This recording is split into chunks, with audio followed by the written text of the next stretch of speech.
to be able to kind of pop, like the seeds in there, but to help them pop out Blossom. and grow and blossom. Yeah. Well, I mean, I used to do it for my friends when I lived in Europe. I lived in Europe from 1990 to 2000. I was in Paris for 4 years, in London, based in London for 6 years, and traveled the world with my work modeling and modern dancing. But all my friends, when they moved into their new apartments, they would call me to help them decorate. When they had to get dressed for an event, they would call me to put together a look, an outfit. And so at one point, they were like, you should be getting paid to do this. Like, I don't know, you know what they say, when you love something, you do it for free, right?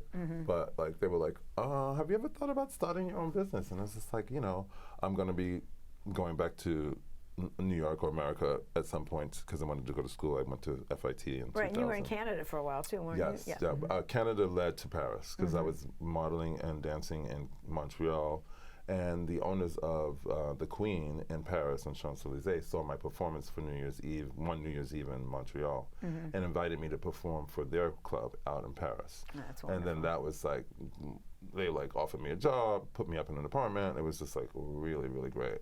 And needless to say, a very important point is that I had started my practice of Buddhism in 1989, before all this greatness happened.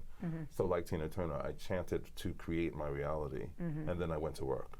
And Tina Turner has another good book, Happiness Becomes You, which I'm reading for the 10th time. I've never read a book that many times. It's amazing. Well, yeah. It's 80 years of wisdom, I mean, yeah. Yep.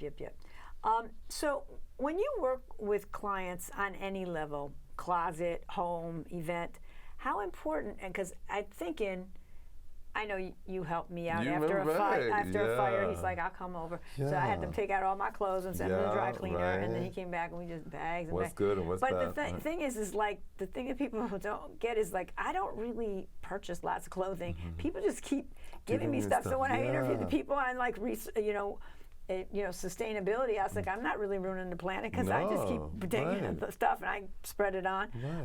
And then you came when my neighbor who was in fashion passed, and you were able to take things and get them to different places and things like that too. For our little shop, remember? Yeah, that was great. Boutique Flea with Zenobia in Brooklyn. Yeah, you got to do that. That was fun too. But when you, how important is it for you? Because there's like a whole psychological thing that goes on. Like when people have to like let stuff go, even if it's like clothing or a pot or pan. Or just even letting you in their bedroom or in their house. Right. So listening and sorting out what you hear, and how do you? It's like a gift, or you're almost like a psych. You have to kind of be a psych. Like how do you?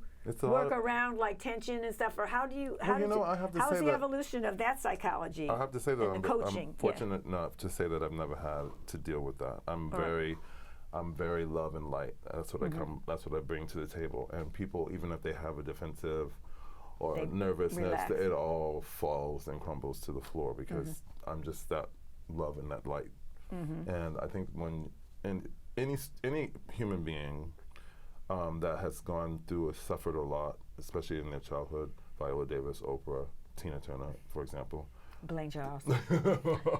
There's some kind of forging, crystallization that happens when you get through all that. That just, you never want someone else to suffer they'll feel that pain that you felt. Right, so it sort of emanates out of you. It's almost like a mission. Yeah, it's almost like a zoom, like when I say like an energy that maybe it right away just lets people relax into the process that they're going to engage in with you, and they trust you. And I make it fun. One of my taglines for Blane Charles Design